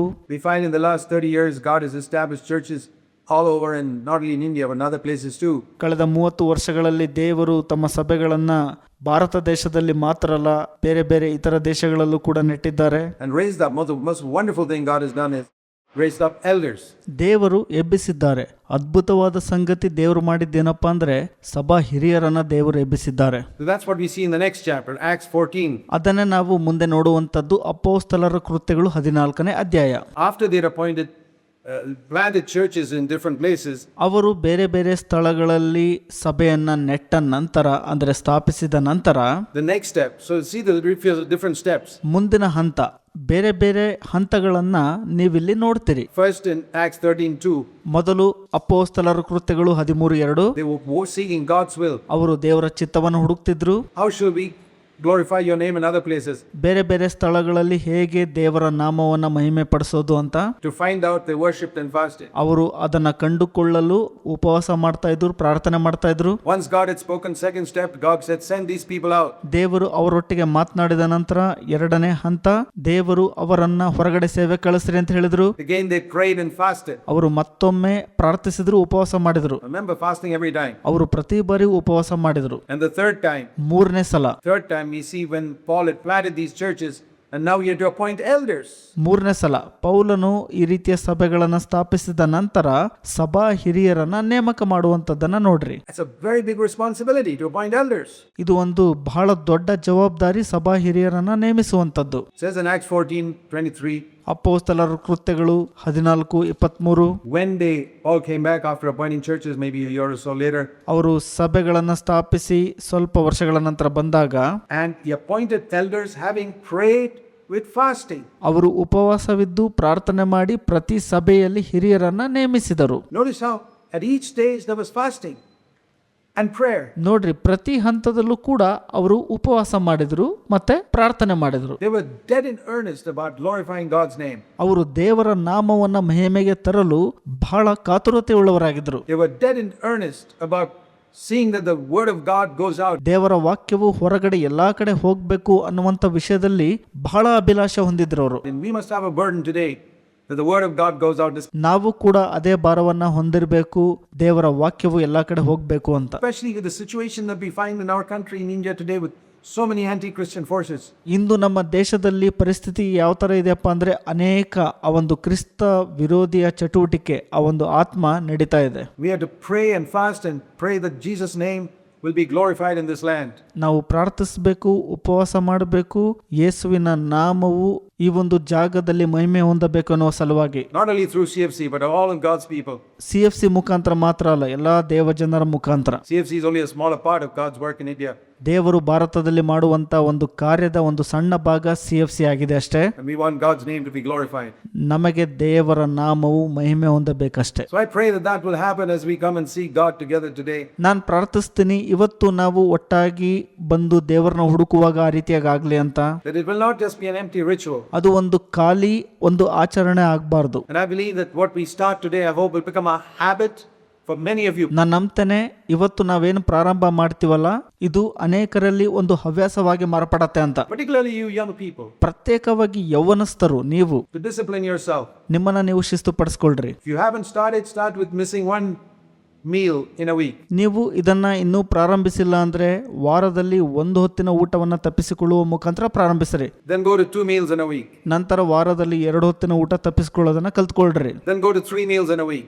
ನಂತರ ವಾರಕ್ಕೆ 3 ಹೊತ್ತಿನ ಊಟ. And I remember in my younger days as a discipline, I'd fast for 24 hours once a week regularly. ನನಗೆ ನೆನಪಿದೆ, ನಾನು ಯೌವನಸ್ಥ ದಿನದಲ್ಲಿ ನನ್ನನ್ನು ನಾನು ಯಾವ ರೀತಿ ಶಿಸ್ತುಪಡಿಸಿಕೊಳ್ಳುತ್ತಿದ್ದೆ ಅಂದರೆ, ವಾರದಲ್ಲಿ 24 ಗಂಟೆ ನಾನು ಉಪವಾಸ ಇರುವುದನ್ನು ಕಲಿತುಕೊಂಡಿದ್ದೆ. And during times of crisis, ಆ ಒಂದು ಸಂಕಟದ ಸಮಯದಲ್ಲಿ, ಅಂದ್ರೆ ಬಿಕ್ಕಟ್ಟಿನ ಸಮಯದಲ್ಲಿ, I remember in the early days, sometimes we came to a crisis in our CFC early days, and ನನಗೆ ನೆನಪಿದೆ ಆ ಒಂದು ಪ್ರಾರಂಭದ ದಿನಗಳಲ್ಲಿ CFCಯಲ್ಲಿ ಆ ಒಂದು ಬಿಕ್ಕಟ್ಟು, ಆ ಒಂದು ಏನೋ ಒಂದು ಸಮಸ್ಯೆ ಬಂದಾಗ Ian and I would decide that by ourselves, without anybody knowing it, he and I would fast for 3 days.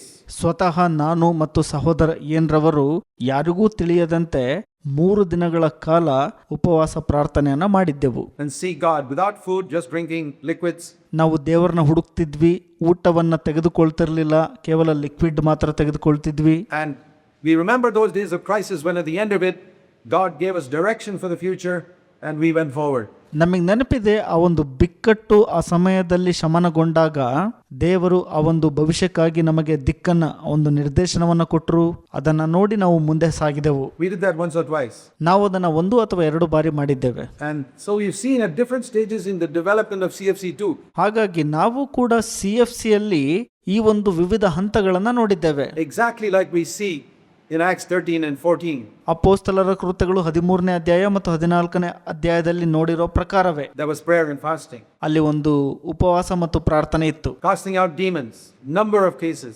ದೆವ್ವಗಳನ್ನ ಬಿಟ್ಟು ಓಡಿಸುವಂತದ್ದು ಅನೇಕ ಸಂಖ್ಯೆಗಳಿವೆ ನಮ್ಮಲ್ಲಿ. Just like we read in Acts 17, prayer and fasting. ಅಪೊಸ್ತಲರ ಕೃತ್ಯಗಳು 17ರಲ್ಲಿ ಓದೋ ಪ್ರಕಾರ ಉಪವಾಸ ಮತ್ತು ಪ್ರಾರ್ಥನೆ ಮಾಡೋದ್ರಿಂದ. So God doesn't want to use just 1 or 2 brothers. ದೇವರು ನಮ್ಮಲ್ಲಿ ಒಬ್ಬರು ಮತ್ತು ಇಬ್ಬರು ಸಹೋದರರನ್ನ ಮಾತ್ರ ಉಪಯೋಗಿಸೋದಲ್ಲ. He wants to use all of us, brothers and sisters, as a church. ಸಭೆಯಾಗಿ ಆತನು ಎಲ್ಲರನ್ನೂ ಉಪಯೋಗಿಸ ಬಯಸುತ್ತಾನೆ. And that's why we need to come together. ಅದಕ್ಕಾಗಿ ನಾವೆಲ್ಲರೂ ಒಟ್ಟಾಗಿ ಬರ್ತೇವೆ. And I believe that the purpose why we fast and pray together ನಾನು ನಂಬ್ತೇನೆ ಆ ಒಂದು ಉದ್ದೇಶ ನಾವು ಕೂಡಿ ಬರುವಂತದ್ದು ಉಪವಾಸ ಮತ್ತು ಪ್ರಾರ್ಥನೆ ಮಾಡಲು is to encourage all of us to do it on our own as well. ನಾನು ನಿಮಗೆಲ್ಲರಿಗೂ ಪ್ರೋತ್ಸಾಹ ಪಡಿಸೋದೇನಪ್ಪ ಅಂದ್ರೆ ನೀವು ಸ್ವತಃ ನೀವಾಗಿ ಅದನ್ನ ಮಾಡುವವರಾಗಿರ್ಬೇಕು. So I hope this will be a good beginning for many of you to start a discipline in your life. ನಿಮ್ಮ ಜೀವಿತದಲ್ಲಿ ನಿಮ್ಮಲ್ಲಿ ಅನೇಕರು ಆ ಒಂದು ಶಿಸ್ತುಬದ್ಧ ಜೀವನವನ್ನ ನಡೆಸಲು ಇದು ಒಂದು ಒಳ್ಳೆ ಪ್ರಾರಂಭ ಅಂತ ನಾನು ನಿರೀಕ್ಷಿಸ್ತೇನೆ. A prayer and fasting as a discipline, and gradually it will become a habit. ಶಿಸ್ತುಬದ್ಧವಾಗಿ ಆ ಒಂದು ಉಪವಾಸ ಮತ್ತು ಪ್ರಾರ್ಥನೆಯು ಕ್ರಮೇಣವಾಗಿ ಹವ್ಯಾಸಕ್ಕೆ ಮಾರ್ಪಡುತ್ತದೆ. And you'll find a power not coming through the fasting but coming through the Holy Spirit. ನೀವು ಕಂಡುಕೊಳ್ತೀರಿ ಆ ಬಲವು ಬರುವಂತದ್ದನ್ನ.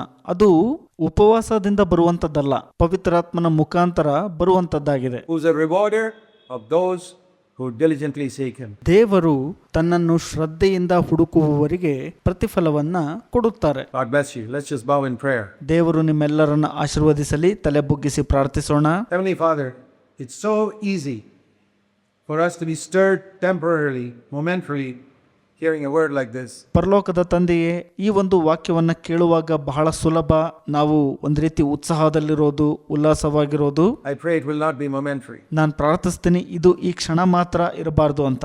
I pray you that the Holy Spirit will come upon us and stir us and remind us of the seed that's sown here in the wheat. ನಾನು ಪ್ರಾರ್ಥಿಸುತ್ತೇನೆ, ಪವಿತ್ರಾತ್ಮನು ನಮ್ಮ ಮೇಲೆ ಬಂದು ನಮ್ಮನ್ನು ಜಾಗೃತಗೊಳಿಸಿ ನಮಗೆ ನೆನಪು ಮಾಡಿಕೊಡಲಿ. ನಾವು ಇಲ್ಲಿ ಬಿತ್ತುವಂತ ಬೀಜವು ಹೆಚ್ಚು ಫಲವನ್ನ ಕೊಡುವಂತಾಗಲಿ ಎಂದು. Keep on being reminded of it till our lives are changed and gripped by the truth of your word. ಅದು ನಮಗೆ ನೆನಪು ಮಾಡಿಕೊಡ್ತಾ ಇರಲಿ. ನಿಮ್ಮ ಸತ್ಯ ವಾಕ್ಯದಿಂದ ನಮ್ಮ ಜೀವಿತವು ಬದಲಾಗಲಿ ಮತ್ತು ನಾವು ಅದನ್ನು ಹಿಡಿದುಕೊಳ್ಳುವಂತಾಗಲಿ. Help us each one and as a church. We pray in Jesus' name. ಪ್ರತಿಯೊಬ್ಬರಿಗೂ ಸಹಾಯ ಮಾಡ್ರಿ, ಸಭೆಯಾಗಿ ಸಹಾಯ ಮಾಡ್ರಿ. ಯೇಸುವಿನ ಹೆಸರಲ್ಲಿ ಪ್ರಾರ್ಥಿಸುತ್ತೇವೆ. Amen. ಆಮೆನ್.